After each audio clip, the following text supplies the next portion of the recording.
Et on va parler ce matin du recensement de la population. Nous sommes en compagnie d'Élise Desmazures, la directrice de l'ISEE. Bonjour. Bonjour.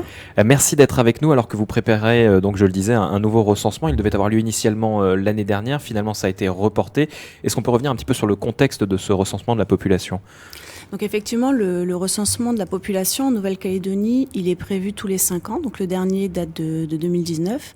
Et donc en 2024, en septembre, aurait dû avoir lieu le recensement. Et compte tenu des émeutes qui ont eu lieu, des difficultés d'accès et de manière générale des difficultés à l'organiser, la décision a été prise dès le mois de juin de reporter le recensement à cette année 2025. Pour le moment, on n'a pas encore tout à fait les dates de ce recensement de la population ? Oui, complètement. En fait, ce dont on est sûr, c'est qu'il faut que le recensement ait lieu cette année. Donc déjà, il y a toutes les questions qu'on se pose légitimement sur l'évolution de la population. Mais il y a également un intérêt à avoir ces chiffres au 31 décembre pour les élections municipales. Parce qu'en fonction du nombre de la population, ça peut avoir un impact sur le nombre de sièges aux conseils municipaux et même sur le mode de scrutin.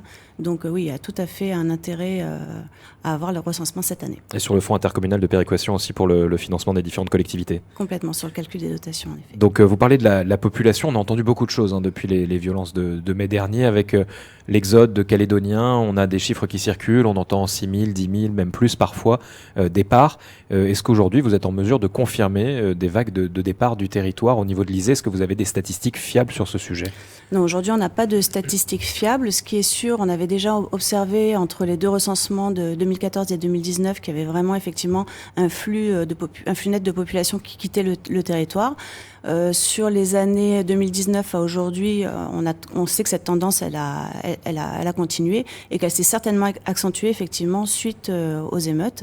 Par contre, on n'a pas aujourd'hui de chiffres fiables, tout simplement parce que ne serait-ce que sur les mouvements observés à l'aéroport de la Tontouta, on a eu pas mal aussi de forces de l'ordre qui sont arrivées, qui sont reparties, parfois dans des vols spécialement affrétés, parfois sur des vols commerciaux. Et donc du coup, nous on considère que l'information n'est pas suffisamment fiable pour la diffuser. Parce que concrètement, ces chiffres, ce sont les statistiques de la CCI, c'est ça, sur les départs et les arrivées ? Oui, nous on travaille avec la CCI pour essayer d'avoir le chiffre que tout le monde attend. Donc il y a ces chiffres de la Tontouta, mais il y a aussi d'autres informations sur des abonnements téléphoniques, sur l'électricité, etc. Donc on essaie de compiler toutes ces informations pour avoir une idée plus précise de ce qui s'est passé. Concernant la démographie, on sait que le sol naturel, on peut l'avoir assez facilement. C'est le sol migratoire qui est difficile à avoir, c'est bien ça ? Oui, tout à fait. Ok, donc comment ça se passe aujourd'hui ? Donc vous êtes en pleine préparation, vous êtes dans des recrutements, c'est ça, pour des agents qui vont passer chez les gens ? Complètement. Il faut savoir qu'un recensement, c'est à peu près 4 mois de préparation. Et donc les dates qui sont avancées pour le moment, qui n'ont pas été confirmées, c'est du 22 avril au 22 mai. Donc vous voyez bien que dès le début de l'année, l'Institut est obligé de commencer à s'organiser pour ces recensements. Donc là, ce qu'on a lancé, c'est le recrutement des contrôleurs. C'est à peu près 75 personnes dont on a besoin pour contrôler les agents recenseurs qui feront l'objet d'un recrutement d'ici 1 mois à peu près. Et là, on parle de près de 900 personnes qu'on va chercher comme agents recenseurs qui iront sur le terrain interroger les ménages. Alors concrètement, quand les gens, on a l'habitude du recensement, mais ça reste tous les 5 ans, donc il faut peut-être rappeler comment ça se passe. On a quelqu'un qui vient chez nous et qui nous pose un certain nombre de questions, c'est ça ? Tout à fait. Donc le recensement en Nouvelle-Calédonie, c'est un recensement qui se veut exhaustif. Donc ce qu'on a fait, c'est qu'on a une cartographie qui permet d'identifier l'ensemble des logements sur la Nouvelle-Calédonie. Donc on va découper en zones qui vont être attribuées du coup à des superviseurs, qui sont des gens de l'Institut national et de l'Institut local, qui eux-mêmes vont chapeauter des contrôleurs et qui eux-mêmes encadrent les agents recenseurs. Et c'est les agents recenseurs qui vont aller principalement sur le terrain. Et donc c'est eux qu'on demande à la population d'accueillir pour répondre à toutes les questions qui leur seront posées. Quoi qu'il arrive, le recensement est obligatoire ? Le recensement est effectivement obligatoire et je pense que l'intérêt, c'est vraiment que la population comprenne que c'est une opération qui est très importante parce qu'au-delà du nombre de populations, donc qui est un chiffre qui est spécialement attendu cette année, c'est le moment où on récolte énormément d'informations sur les besoins de la population. Ça permet à nos élus de prendre des politiques publiques qui sont bien orientées parce que c'est là qu'on va pouvoir faire un état des lieux finalement sur combien de jeunes, combien de personnes âgées par exemple. Ça permet aussi d'avoir beaucoup d'informations sur les concentrations de population. Comme je vous disais, comme on a une cartographie des logements, on est capable après de lier tout ça à un nombre de populations et un profil. Donc c'est une source d'information très riche. Il y a beaucoup de questions aussi sur le taux d'équipement, notamment des ménages. Complètement. C'est vrai que c'est des questions qui ne sont pas toujours comprises, mais qui nous permettent, nous, de suivre un petit peu le développement de la population. La question sur l'accès à l'eau, par exemple, qui a un niveau de réponse de plus en plus élevé, mais sur lesquels on peut voir qu'il y a eu des progrès qui ont été faits sur les années antérieures. Et là, on a intégré des nouvelles questions, par exemple sur l'énergie solaire, sur le télétravail. Donc voilà, on essaie de s'adapter pour répondre à toutes les questions qui peuvent intéresser la population et les décideurs. Et ensuite, vous produisez donc de la donnée statistique sur la Nouvelle-Calédonie. Ça prend du temps aussi et vous sortez des notes en fonction des thématiques, c'est bien ça? Complètement. Donc ce qu'on essaie de sortir très rapidement, c'est vraiment la population légale, donc la population par commune. Et ensuite, on se donne le temps de scanner tous les documents et ensuite de faire une analyse point par point, donc tout ce qui va être sur le sujet du travail, de l'équipement, comme vous l'avez dit, des moments pendulaires pour se rendre sur les lieux de travail, etc. On parle des taux de rémunération aussi, c'est des choses qui rentrent en ligne de compte ou pas du tout sur le recensement? Non, pas du tout. Au moment du recensement, on ne pose pas du tout de questions sur la rémunération. Par contre, ce qui est très intéressant pour nous, c'est que le recensement, ça va être la base de sondage pour faire d'autres études. Donc, on va mener des enquêtes de terrain, donc on va faire des tirages d'échantillons à partir du recensement. Et effectivement, ces enquêtes, elles peuvent porter sur l'emploi, sur la rémunération, mais également sur la consommation des ménages.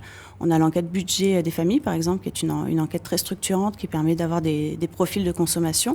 Donc voilà, on a tout un tas d'enquêtes comme ça qui vont pouvoir être menées grâce à un bon recensement, un recensement de qualité. Avec une particularité en Nouvelle-Calédonie, c'est la statistique ethnique. Il y avait des questions dans les précédents recensements pour savoir à quelle ethnie on disait appartenir. C'est pas à quelle ethnie on appartient, mais bien un ressenti. Ce sera le cas aussi dans ce recensement cette année? Oui, complètement. La communauté d'appartenance, le sentiment d'appartenance à une communauté, c'est une question qui est posée en Nouvelle-Calédonie. L'intérêt principal, c'est de mesurer le rééquilibrage par rapport à toutes les questions qu'on va poser, c'est savoir si effectivement il y a un mieux au niveau du rééquilibrage de la population. Alors le recensement, c'est du déclaratif. Comment être sûr de ce qu'on retrouve ensuite en statistique derrière, de ces chiffres qui vont ressortir de cela? Donc effectivement, c'est du déclaratif. C'est pour ça que je reviens vraiment sur l'intérêt de répondre de manière totalement franche au recensement. Il n'y a pas derrière de contrôle à proprement parler, qu'on parle de contrôles fiscaux. Il n'y a pas de communication à une quelconque administration des informations que vous allez communiquer. Ça reste vraiment au niveau de l'Institut de la statistique. Le secret est vraiment assuré. Et par contre, ça permet vraiment d'identifier les besoins de la population, le niveau de développement, etc. Est-ce qu'on ne peut pas avoir des gens qui sont tentés de déclarer des choses qui ne sont pas réelles dans leur foyer ou dans certaines communes? Est-ce que ce n'est pas un risque? Est-ce qu'il y a un contrôle aussi, par exemple, des agents recenseurs, par exemple? Il peut pour pas y s'assurer avoir de la fiabilité de contrôle, par exemple, si vous nous dites que vous avez un véhicule et qu'on voit que dans le parking, il y en a deux, voilà, on ne va pas faire ce genre de contrôle-là. Il n'y a pas vraiment d'intérêt. Après, c'est sûr qu'on a des données administratives, mais on ne procède pas du tout à de contrôle à ce niveau-là. Nous, le contrôle qu'on va faire, c'est surtout d'être sûr de l'exhaustivité des logements qui ont été visités. Après, sur le contenu, encore une fois, je ne vois pas du tout l'intérêt de cacher des choses ou de donner des mauvaises informations. Alors, on y reviendra évidemment quand on aura les dates définitive fixée. Si jamais on n'est pas là, effectivement, et que l'agent recenseur passe, il passe plusieurs fois et ensuite finit par déposer le dossier? Complètement, oui. En fait, le recensement, il se fait vraiment par interview directe. Donc, l'intérêt, c'est que les agents recenseurs puissent trouver les gens à leur domicile. Et c'est en ça aussi que l'action des communes, par exemple, est importante, parce qu'on va avoir des rapports vraiment très importants avec eux, ils vont nous dire par exemple à quel moment on a plus de chances de trouver les populations. Ils vont sur le terrain nous aider de manière assidue. On a toujours des très bonnes relations avec eux. Et donc voilà, nous, ce qu'il nous faut, c'est vraiment qu'on trouve les gens sur place. Après, effectivement, si vraiment on se rend compte que la personne n'a pas pu être recensée, on peut faire des recensements par téléphone, mais c'est pas du tout le mode d'interview qu'on va privilégier. Combien de temps ça dure à peu près? Sur le terrain, ça dure à peu près 4 semaines. Et ce qu'il faut noter, c'est qu'on va faire une petite innovation, c'est sur certaines zones, on va faire une collecte dématérialisée. On aura donc des agents recenseurs qui seront avec une tablette. Et voilà, en fait, notre volonté, c'est de montrer que ce système peut marcher. Et voilà, en termes d'exploitation, justement, vous disiez que ça prend du temps à exploiter toutes ces informations. Si déjà on arrivait à gagner du temps sur le scan des informations et les saisies, ce serait déjà une belle avancée. Vous parliez tout à l'heure de 900 agents qui seront sur le terrain terrain et qui iront à la rencontre des Calédoniens.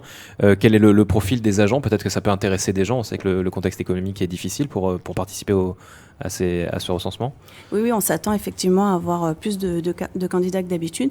Donc nous, ce qu'il nous faut, c'est des gens qui sont très motivés, qui ont un contact facile avec la population, et si possible des gens qui viennent vraiment de la zone à enquêter. Donc ça, c'est important pour justement connaître un petit peu les habitudes des populations. Vous appuyez aussi par exemple sur les communes dans ces cas-là? Oui, complètement. Oui, les communes, elles sont les communes et même les provinces, toutes les collectivités en général, sont des relais vraiment très importants pour nous. Donc vous le disiez, le premier chiffre à sortir, c'est le nombre de la population. Ce sera attendu pour quand, si jamais l'étude peut se faire aux dates qui sont prévues pour le moment entre fin avril et fin mai? Si on reste sur ces dates-là, notre objectif, c'est de donner des chiffres en milieu du mois de juillet. Donc voilà, on essaiera de s'atteler à ça, mais c'est vrai que c'est une organisation qui est assez dingue à mettre en place. Donc voilà. Merci beaucoup, Élise Desmazures, d'avoir été avec nous. Je vous en prie. Je rappelle que vous êtes la directrice de l'ISEE pour donc parler de ce recensement de la population.